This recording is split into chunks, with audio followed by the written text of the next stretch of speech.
श्री स्वामी समर्थ। मित्रांनो, प्रत्यक्ष स्वामी तुमच्यासोबत बोलत आहे। तुझ्या अंतरात्म्यात आहे मी, तुला हरू देणार नाही। या कलियुगात तुला एकटे सोडणार नाही। जी झुंज तू खेळतो आहेस मनासी, त्यात तुला मार्ग दाखवत असणार मी। भिवू नकोस, मी तुझ्या पाठीशी आहे। एवढं वाक्य पुरेसं आहे कोणत्याही संकटावर मात करण्यासाठी। मनामध्ये श्रद्धा आणि विश्वास असेल तर कोणतीही गोष्ट अशक्य नाही। मित्रांनो, तुमचाही स्वामींवर विश्वास असेल तर आजचा अत्यंत महत्त्वाचा हा स्वामी संदेश तुम्ही पूर्ण बघा आणि व्हिडिओला लाईक आणि चॅनलला सबस्क्राईब करा आणि कमेंटमध्ये श्री स्वामी समर्थ नक्की लिहा। अडचणी आयुष्यात नव्हे तर मनात असतात। ज्या दिवशी मनावर विजय मिळवाल त्या दिवशी आपोआप मार्ग निघेल। भिवू नकोस, मी तुझ्या पाठीशी आहे। हे जग आणि हे माणसं अशी आहेत की जेव्हा तुम्ही त्यांच्यासाठी काही कराल तेव्हा ते तुमच्यासाठी काहीतरी करतील। पण आपला देव, आपला परमेश्वर, आपली स्वामी माऊली, तुम्ही त्या देवासाठी काही करा किंवा नका करू, फक्त मनापासून स्वामींवर विश्वास ठेवा आणि त्या देवाला, स्वामी माऊलीला हाक द्या। ते नेहमीच तुमचा हात धरेल। वेदनासाठी तो तुझ्या दारात त्या वेदना घेण्यासाठी उभा असतो। जगाची भीती वाटली तर स्वामींच्या जवळ जाऊन शांत बसा। हे जग तुझ्या आशा तोडू शकते, पण या जगाचा निर्माता कधीही तुझ्या आशा तोडणार नाही। तुम्ही सहमत असाल तर स्वामी आई कमेंट करा। तू मला 5 मिनिटे दे, मी तुला आयुष्यभर साथ देईल। तुझे कर्मभूमी ईश्वर स्वतःहून तुझ्यावर कृपा करत असतो। तो एक असा आहे ज्याने तुझी काळजी घेतली आहे। एक व्यक्ती रोज देवाची प्रार्थना करायचा। एके दिवशी तो देवाला म्हणाला, कृपया मला आशीर्वाद द्या। तेव्हा देवाने त्या व्यक्तीला सांगितले की मी प्रत्येकाच्या दुःखात सदैव सोबत आहे। जेव्हा त्या व्यक्तीने देवाला विचारले, प्रत्येक दुःखात तू माझ्यासोबत चालतोस हे मला कसे कळेल? तर त्या दिवशी देवाने सांगितले की आता तू चालशील तिथे तुझ्या पावलांनी आणखी 2 पावलांचे ठसे तयार होतील। ती दोन्ही पावले माझीच असतील। हे ऐकून त्या भक्ताला खूप आनंद झाला। आता प्रत्येक दुःखाच्या क्षणी देव माझी काळजी घेईल असं तो म्हणाला। पण काही दिवसांनी त्याच्या लक्षात आले की जेव्हा सगळं काही ठीक असतं, आयुष्यात सुखाचे प्रसंग येतात तेव्हा 4 पावलांचे ठसे होतात। पण जेव्हा दुःख असते, आयुष्यात काही अडचणी असतात, तेव्हा 2च पावलांचे ठसे कसे काय होतात? त्याच्या मनात खूप दुःख झाले। त्याने देवाकडे प्रार्थना केली। दुःखाच्या वेळी जग मला सोडून जाते हे ऐकले होते, पण देव कधी तुला सोडत नाही। पण जेव्हा माझ्या आयुष्यात दुःख आले तेव्हा तू मला का सोडून गेलास? जेव्हा दुःख असते तेव्हा 2च पाऊल खुणा उमटतात। तू माझ्यासोबत का चालत नाही? तेव्हा परमेश्वर प्रेमाने म्हणाले, अरे बाळा, तुझ्या आयुष्यात जेव्हा दुःख असतं तेव्हा मी तुला उचलून घेतो, म्हणून तुझ्या पावलांचे ठसे उमटत नाहीत। अरे बाळा, माझे तुझ्यावर खूप प्रेम आहे।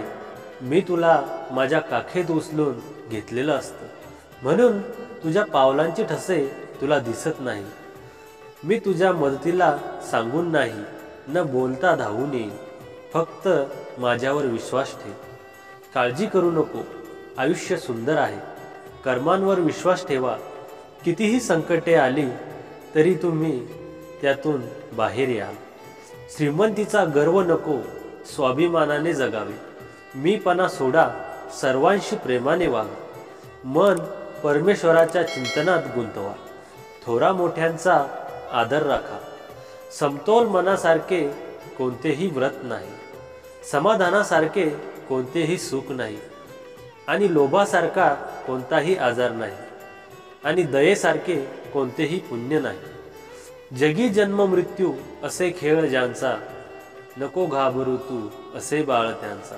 प्रत्येक गोष्ट मनासारखी घडली असती तर जीवनात दुःख उरलं नसतं, दुःखच जर उरलं नसतं तर सुख कोणाला कळलं नसतं। जेव्हा जेव्हा तुला माझी गरज असेल तेव्हा तेव्हा तुझ्यासाठी नक्कीच धावत येईल, हाच तुला आशीर्वाद।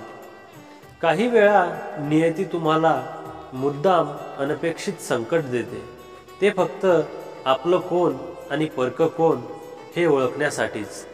गरिबाला केलेले दान आणि सद्गुरू स्वामींचे मुखात घेतलेले नाम कधीच फुकट जात नाही। कोणत्याही सकारात्मक विचारांना कोणतेही विष मारू शकत नाही, आणि कोणत्याही नकारात्मक विचारांना कोणतेही औषध वाचवू शकत नाही। हेही दिवस सरतील, विश्वास ठेव माझ्यावर, मी तुझ्या पाठीशी आहे। हातावरील रेषेत दडलेले भविष्य पाहू नका, तर त्याच हाताने प्रामाणिकपणे काम आणि मुखात स्वामी नाम राहू द्या। एक शब्द आहे नशीब, याच्याशी लढून बघा आणि हरला नाहीत तर सांगा। अजून एक शब्द आहे स्वामी, मी आर्ततेने बोलून तर बघा, मनासारखं नाही झालं तर सांगा।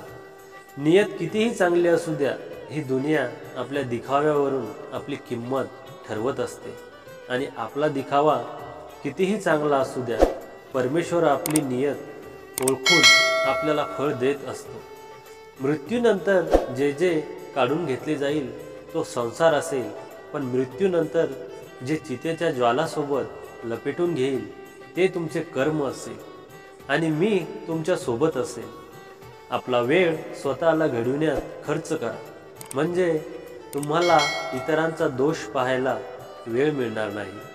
विभूती नमन नाम ध्यानादी तीर्थ स्वामीच या पंचप्राणामृतात, हे तीर्थ घे आठवी रे प्रचिती, न सोडेल स्वामी ज्या घेई हाती। श्रम करा सुख मिळेल, जिथे सर्व असमर्थ तिथे फक्त स्वामी समर्थ। व्यसन सोडा शांती मिळेल, सहाय्य करा सोबत मिळेल, दान करा धन मिळेल, त्याग करा आत्मानंद मिळेल।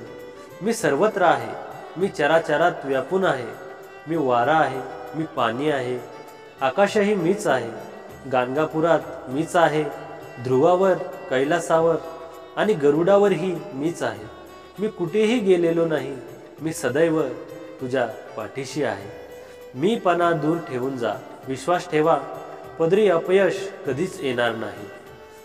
हृदयातल्या मंदिरात अंधार असेल तर घरातल्या देव्हाऱ्यात दिवा लावून फायदा नसतो। संकट तुमच्यातली शक्ती आणि जिद्द पाहण्यासाठीच येत असतं। दगडातून मूर्ती बनण्यासाठी दगडाला टाकीचे घाव सोसावे लागतात, तसेच आपल्यातील मानवी मूर्ती बनण्यासाठी आपल्यालाही परिस्थितीचे घाव सोसावे लागतात। तुमची खरीखुरी श्रद्धा योग्य ठिकाणी असेल, तुमची अंधश्रद्धा असेल तर मानवी रूपातील पशुत्व त्याचा फायदा घेऊन परमेश्वराच्या नावाखाली तुम्हाला जाळ्यात अडकवून तुमची कठपुतळी करतो। जीवनात कधी दुःख आले तर आपले दुःख आणि वेदना जगाला सांगू नका। समाधानी राहा, सुखी व्हाल, भक्ती करा मुक्ती मिळेल, ध्यान करा ज्ञान मिळेल, प्रार्थना करा प्रगती होईल, मीपणा सोडा मोठे व्हाल, कला शिका अमर व्हाल। तर मित्रांनो, आजचा हा स्वामी संदेश आवडला असेल तर व्हिडिओला लाईक आणि चॅनलला सबस्क्राईब करा, आणि कमेंटमध्ये श्री स्वामी समर्थ नक्की लिहा। श्री स्वामी समर्थ।